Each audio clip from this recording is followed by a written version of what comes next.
Okay, welcome to the video series of research methods and skills. इस video के अंदर हम मेजरमेंट देखेंगे कि क्वेश्चन डिज़ाइन करते वक्त स्केल किस तरीके से डिज़ाइन किए जाते हैं। स्केल्स की बेसिक थ्योरी हम कवर कर रहे होंगे। तो इस पर्टिकुलर वीडियो में हमारा मेन यूनिट कवर होगा टाइप्स ऑफ स्केल की। How many types of scale are here. सही है, तो how many types of scale are here, इसके लिए अगर हम आते हैं तो सबसे पहले what is scale. Scale is a tool और mechanism by which individuals are distinguish के दोनों दो आइटम्स में क्या फ़र्क है। सही है, एक दूसरे से डिफरेंस क्या है, वेरिएबल ऑफ इंटरेस्ट है। मिसाल के तौर पे आपने ये मालूम करना है कि जिससे क्वेश्चन फिल करवाया है मिस्टर ए और बी, दो लोगों से आपने क्वेश्चन फिल करवाया, तो ए मेल है या फीमेल है, तो इसके लिए आपको ये स्केल आइटम चाहिए यानी जेंडर।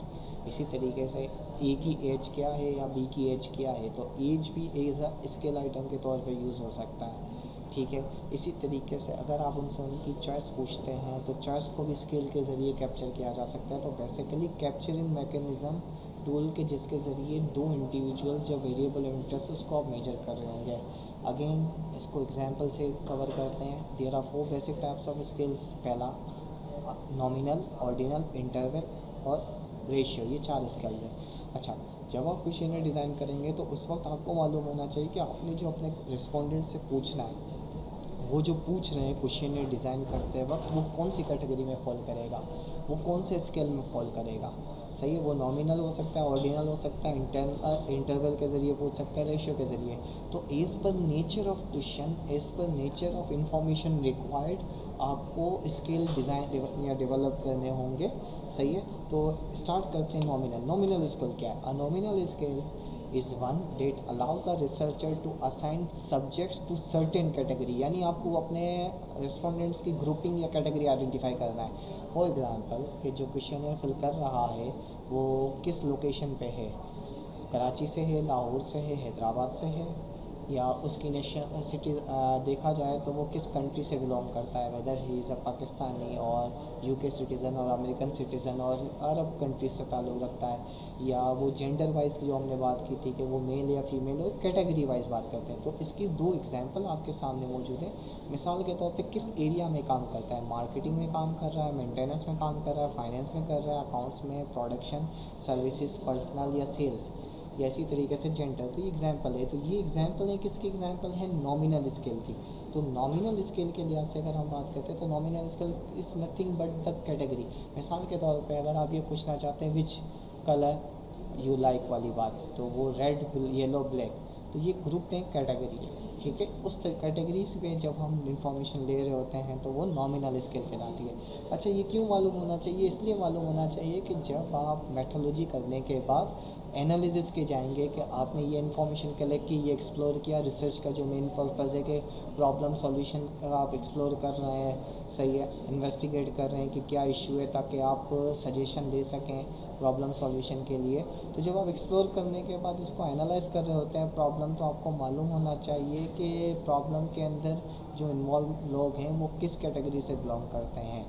सही है, समटाइम आपको नॉमिनल के बजाय, कैटेगरीज के बजाय कुछ और भी एस्पेक्ट्स हो सकते हैं। समटाइम न्यूमेरिकल एस्पेक्ट होता है, तो न्यूमेरिकल एनालिसिस तो आपने देखा है, लेकिन नॉमिनल स्किल्स आपको समहाउ क्वालिटेटिव टच दे रहा होता है ग्रुपिंग करके। अच्छा, इसके लिए 2 कैटेगरी जेंडर की एग्जांपल हमने अभी डिस्कस की। यहाँ पे इस एग्जांपल में थर्ड कैटेगरी नहीं है। ठीक है, लेकिन थर्ड कैटेगरी हो सकते हैं। और नॉर्मली नॉमिनल स्केल को हम कैलकुलेट कर रहे होते हैं परसेंटेज। आपको याद होगा पाई चार्ट, बहुत से डेटा अगर आपने बेसिक लेवल पे देखे होते हैं न्यूज़ वगैरह के अंदर, तो वो क्या हो रहा होते हैं उसको हम यहाँ पे देख लेते हैं न्यूज़ वगैरह के तौर पे। तो वो बेसिकली पाई चार्ट बनाते हैं कि भाई इतने परसेंट मेल हैं। ठीक है, और इसी तरीके से अगर वो ये इन्फॉर्मेशन इस तरीके से चेंज करना चाहें तो वो कह सकते हैं कि भाई इतना बाकी क्या हैं, फीमेल हैं। तो वो कैटेगरी वाइज आइडिया हो जाता है। तो ये परसेंटेज में कि लेट्स से 35% मेल हैं और 65% फीमेल हैं। तो इस किस्म की कैटेगरीज़ के लिए नॉमिनल को रिप्रेजेंट करने के लिए हम नॉर्मली परसेंटेज यूज़ कर रहे होते हैं। ठीक है, ये एग्जांपल भी हमने इनडायरेक्टली डिस्कस कर ली कि विच नॉमिनल यानी कितने अमेरिकन है, कितने रशियन है, कितने चाइनीज़ है, कितने अरबियन है, जापानीज़, मलेशियन, जर्मनी और एनी अदर कंट्री। ठीक है। ये अब देखें क्या है नॉमिनल्स के अंदर नेशनलिटी ऑफ इंडिविजुअल्स, तो किस कंट्री के अंदर कौन कौन से दूसरे कंट्री से आ रहे हैं, तो ये एक एग्जांपल थी।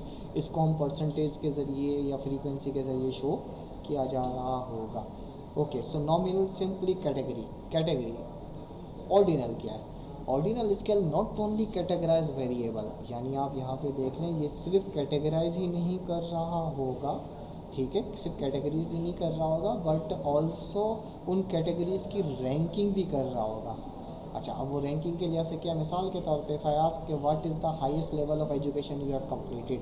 आप सब बीबीए वाले स्टूडेंट हैं, ठीक है, और 12 ईयर एजुकेशन कर चुके हैं, तो लेकिन आप जिनसे क्वेश्चनर फिल करवाएंगे कि उनकी एजुकेशन इट इज़ नेसेसरी कि वो उन्होंने 12 या 14 ईयर एजुकेशन या 16 ईयर एजुकेशन ली हो सकता है उन्होंने जस्ट मैट्रिक किया हो या ओ लेवल एग्ज़ाम्स वगैरह दिए हो, 10th स्टैंडर्ड तक के पास किया हो सकता है उन्होंने 12th year of education complete की हो सकता है उन्होंने 16 ईयर एजुकेशन कंप्लीट की हो सकता है 18 ईयर ऑफ एजुकेशन कंप्लीट की हो सकता है 22 ईयर ऑफ एजुकेशन कंप्लीट की हो। सो हाईएस्ट लेवल ऑफ एजुकेशन तो यहाँ पर अगर आप देखते हैं ना तो मैट्रिक, इंटरमीडिएट या ग्रेजुएशंस, तो ये एक तरीके से ना सिर्फ ग्रुपिंग आ रही है, ग्रुपिंग के साथ साथ रैंकिंग भी कर रहा है। इसकी एक और एग्जांपल जो कि आपको बहुत अच्छे तरीके से आइडिया है, सर पास होंगे तो मार्क्स कितने देंगे, ग्रेड। स्टूडेंट ए भी लेता है, स्टूडेंट बी प्लस लेता है, स्टूडेंट बी लेता है, स्टूडेंट सी प्लस लेता है, स्टूडेंट सी लेता है, 4, 3.5, 2, 3, 2.5 एंड 2।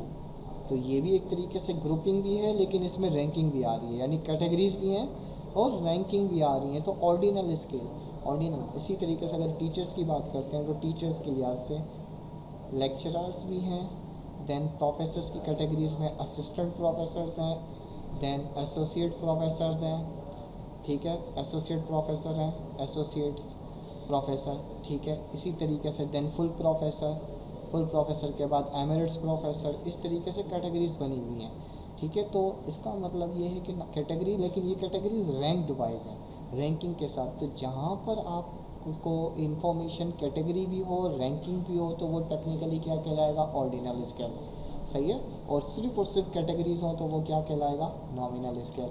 अच्छा, ऑर्डिनल के बाद अगर हम आगे बढ़ते हैं, अच्छा ऑर्डिनल के कुछ और एग्जांपल देख लें रैंक के लिहाज से। मिसाल के, अच्छा ये तो क्वालिटेटिव वाली बात होगी ऑर्डिनल में, इसकी एक और एग्जांपल देते हैं जो क्वांटिटेटिव है।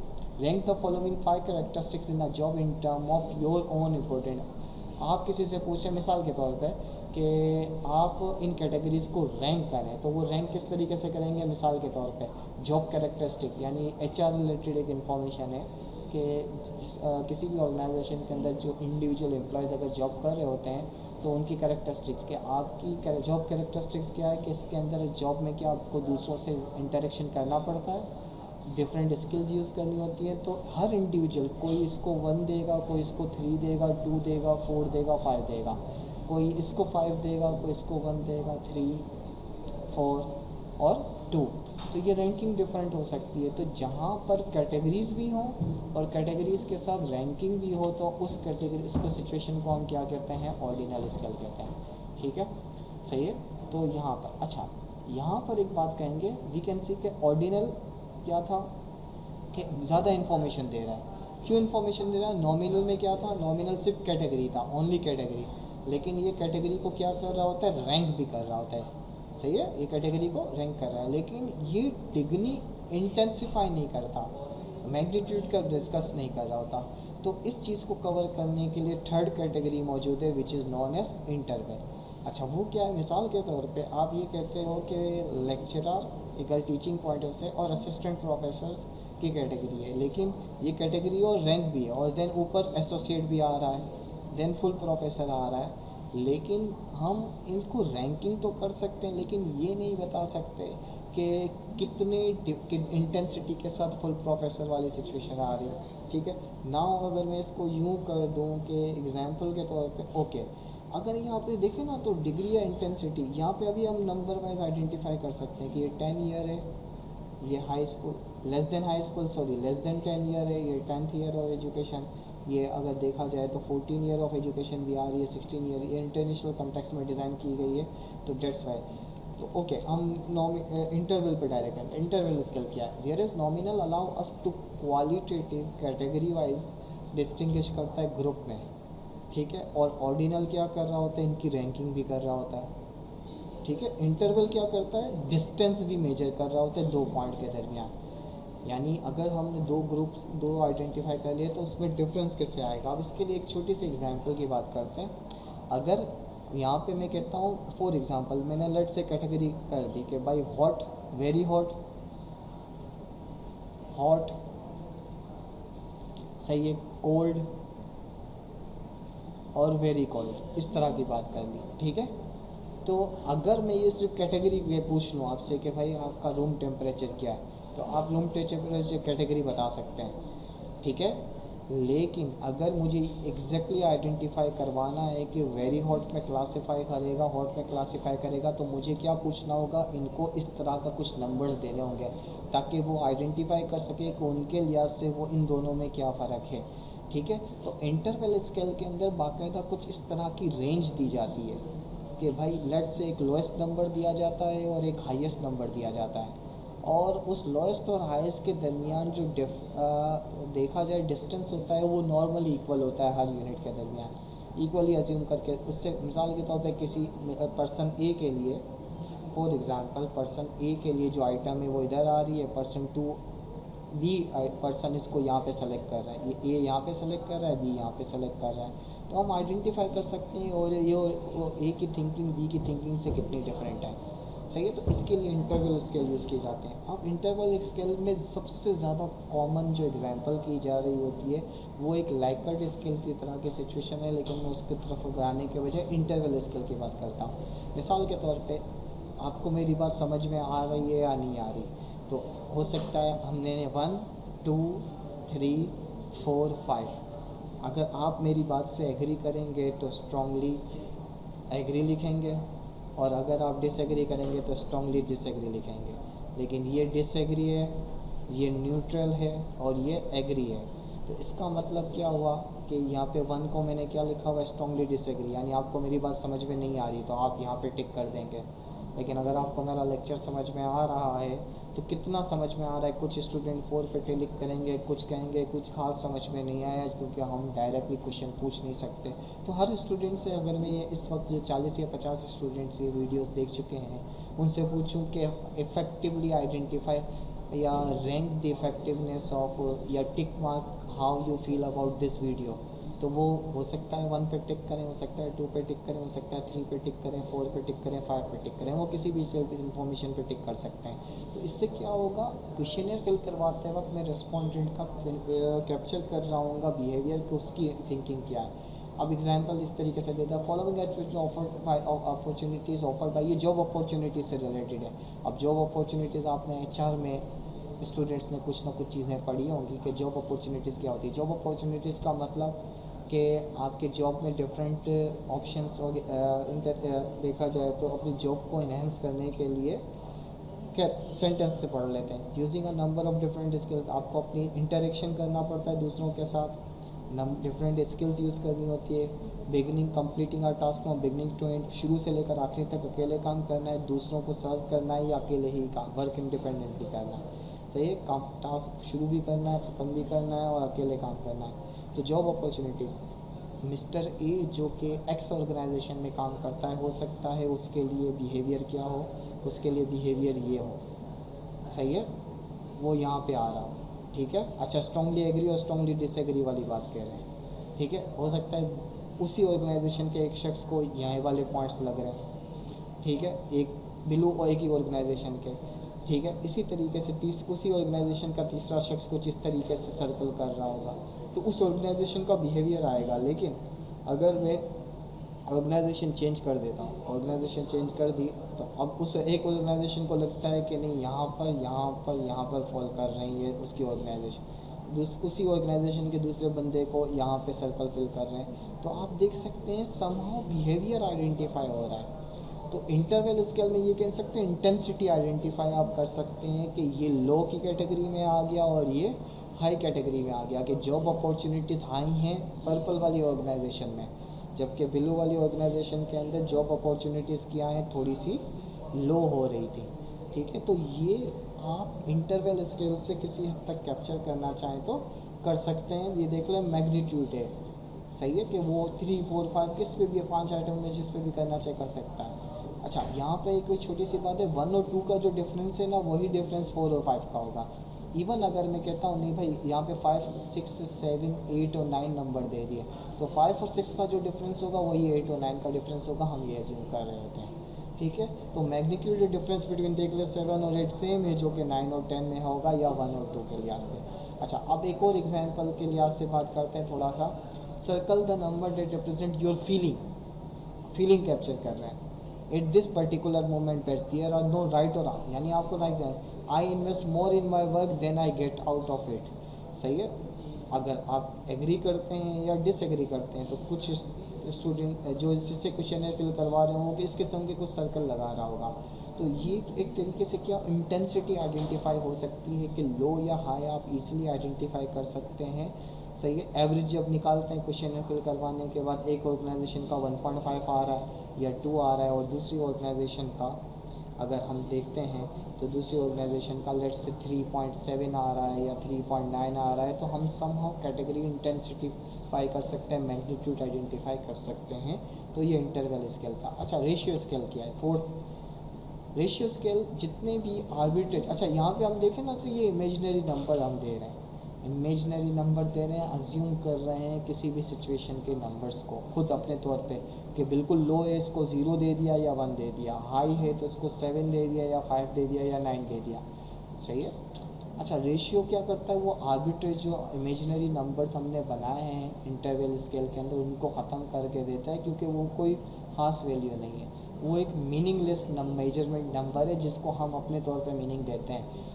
सही है, यानी इंटरवल में भी नंबर्स आ रहे होते हैं, लेकिन वो नंबर्स सेल्फ जनरेटेड होते हैं, आर्बिट्रेरी होते हैं, इमेजिनरी होते हैं। ठीक है, उससे हम अंदाज़ा लगा रहे होते हैं। लेकिन रेशियो में हम एक्चुअल नंबर्स की बात कर रहे होते हैं, इसमें ज़ीरो भी इंक्लूड हो जाता है। सही है, आर्बिट्रेज के अंदर हम ज़ीरो वाली बात भी ले सकते हैं कि भाई -2 है और +2 है तो ज़ीरो, ये भी इंटरवल स्केल का एक नंबर आ गया, यानी मैं 1 और 5 देने के बजाय -2 और वो भी दे सकता हूँ। लेकिन रेशियो स्केल के अंदर एक्चुअली सिचुएशन क्या हो रही होती है कि व्हाट इज़ योर एज। तो ये जाहिर सी बात है, आप में से कुछ 21 लिखेंगे, कुछ 25 लिखेंगे, कुछ 22 लिखेंगे, तो ये एक नंबर है जिस नंबर का कुछ ना कुछ मतलब है। सही है, तो रेशियो स्केल, अच्छा, the ratio scale is most powerful in the 4 scale because it has a unique zero origin. ठीक है। अच्छा, यहाँ पे मैं परसेंटेज वगैरह वाली बात की, यहाँ पे ज़ीरो से भी स्टार्ट नंबर लिए जाते हैं, माइनस वाले नंबर भी समटाइम हम इंक्लूड कर सकते हैं, लेकिन हम इसको अभी डिस्कस नहीं करें इनिशियल स्टेज पर। सही है। अच्छा, अब मैं यह कर रहा हूँ, चारों डिफरेंट स्केल्स के डिफरेंसेस को आइडेंटिफाई कर रहे हैं कि चारों स्केल्स के डिफरेंसेस क्या हैं। नॉमिनल हमने पढ़ा, नॉमिनल क्या करता है? जो भी डेटा आप कलेक्ट करेंगे उसको ग्रुप्स बनाएगा, अब वो मेन है, फीमेल है, या नेशनलिटी है, या कलर्स है। ऑर्डिनल क्या करता है? ऑर्डिनल बेसिकली ऑर्डिनल रैंक करता है। सही है, कि 20 मिनट, अगर आप मिसाल के तौर पर लेट हैं तो कितना लेट हैं, एक्सरसाइज करते हैं 20 मिनट करते हैं, 30 मिनट करते हैं, 40 मिनट करते हैं, तो गुड, बेटर और बेस्ट वाली एक कैटेगरीज बना ली, लेकिन उस कैटेगरीज को आपने नंबर कर दिया कि बेस्ट हाईएस्ट कैटेगरी में गया, बेटर सेकंड हाईएस्ट कैटेगरी में गया, गुड एवरेज कैटेगरी में गया, लो भी हो सकता है। अच्छा, इंटरवल क्या है? वही डेटा होता है, उस डेटा को एक रेंज दे देता है, लो या हाई, ये एक इमेजिनरी नंबर है, आप इसको माइनस भी दे सकते हैं, इसको आप प्लस भी दे सकते हैं, लेकिन वो इंटेंसिटी भी आइडेंटिफाई कर रहे हो। मिसाल के तौर पे आप कह देते हो कि नहीं भाई 4.5 या 4 हमारा एवरेज नंबर है, तो जो 4 से कम होगा वो लो में आएगा, जो 4 से ज़्यादा होगा वो हाई में आएगा। रेशियो क्या है? जो एब्सोल्यूट ज़ीरो से स्टार्ट होता है। सही है, और इंडिकेट प्रोपोर्शंस, परसेंटेज वगैरह के लिए भी ज़्यादातर यूज़ किया जा रहा होता है। अच्छा, अब हम आते हैं कि ये हम क्यों कर रहे हैं स्केलिंग। बेसिकली हमें मालूम होना चाहिए कि कौन से तरह के स्किल्स पर कौन से आपने टेस्ट अप्लाई करने हैं। स्टैटिस्टिक्स में जो आपने, सही है, डिस्क्रिप्टिव या इन्फरेंशियल स्टैटिस्टिक्स के नाम से जो कैटेगरीज पढ़ी हुई थी, उसमें कौन कौन से स्केल पे कौन से अप्लाई होंगे, तो ये क्या किस पर्पस के लिए यूज़ हो रहे होते हैं और उस पर कौन सी टेक्निक्स हम अप्लाई कर रहे होते हैं। तो अगर मैं नॉमिनल की बात करूँ, नॉमिनल देखा जाए डिफरेंसेस को कैप्चर कर रहा होता है, लेकिन रैंक ऑर्डर भी नहीं कर रहा होता, डिस्टेंस भी नहीं कर रहा होता, उसका यूनिक ओरिजिन भी नहीं होता। उसके लिए बेस्ट क्या है? मेज, इसके लिए हम एवरेज नहीं लेते, जाहिर सी बात है, कलर्स की आप एवरेज नहीं ले सकते, मेल और फीमेल की एवरेज नहीं ले सकते कि मेल है या फीमेल है, ठीक है। तो उसमें हम क्या कर रहे होते हैं, mode as a measure of central tendency के तौर पर। तो यहाँ पे डिस्पर्जन नहीं आती, लेकिन यहाँ पर एक काई स्क्वायर का टेस्ट आएगा। अब ये काई स्क्वायर जब आप एप्लीकेशन होगी तो आपको टेस्ट प्रिंस को डिस्कस कर लेंगे। आई एम श्योर आपने स्टैटिस्टिक्स के कोर्स में काई स्क्वायर एप्लीकेशन देखी होगी, वो नॉमिनल स्केल्स पर अप्लाई की जाती। फिर हो जाते हैं order, ordinal scale. Ordinal scale difference भी लेता है, रैंकिंग भी करता है, लेकिन वो इंटेंसिटी या डिस्टेंस या मैग्नीट्यूड नहीं करता, वो ओरिजिन भी नहीं कर रहा होता। ठीक है। ज़्यादातर इसमें क्या अप्लाई हो रहा होता है, मीडियन। अच्छा, इसमें डिस्पर्जन अप्लाई की जा सकती है सेमी इंटर क्वार्टर रेंज वगैरह के तौर पे, और रैंक ऑर्डर कॉरिलेशन निकाला जाता है। इंटरवल डिफरेंस भी लेता है, ऑर्डरिंग भी करता है, डिस्टेंस भी कैलकुलेट, इंटेंसिटी भी कैलकुलेट कर रहा होता है। और यहाँ पे ज़्यादातर हम क्या ले रहे होते हैं, अर्थमेटिक मीन एवरेज ले रहे होते हैं। इसमें स्टैंडर्ड डेविएशन निकाला जा सकता है, वेरिएंस निकाला जा सकता है, कोएफिशिएंट ऑफ वेरिएशन निकाला जाता है। और यहाँ पे टी स्टेट टेस्ट और एफ टेस्ट अप्लाई किए जाते हैं। टी टेस्ट सिंगल वेरिएबल के लिए या मल्टीपल वेरिएबल के। देन रेशियो की अगर हम बात करते हैं तो रेशियो में चारों हाईलाइट्स वगैरह मौजूद हैं। इस पर अर्थमेटिक मीन या as per situation geometric mean apply हो रहा होता है। स्टैंडर्ड डेविएशन वेरिएंस इसी तरीके से यहाँ पे भी टी टेस्ट या एफ टेस्ट अप्लाई हो रहे होते हैं। ठीक है। सो इसका मतलब ये आज के इस सेशन में हमने चीज़ें तकरीबन वाइंड अप कर दी कि प्रॉपर स्केलिंग वगैरह क्या होती है। अगली वीडियो के अंदर हम इस स्केलिंग को क्वेश्चनियर जब डिज़ाइन कर रहे होंगे डेवलपमेंट, तो उस वक्त हम स्केलिंग को भी डिस्कस कर रहे होंगे।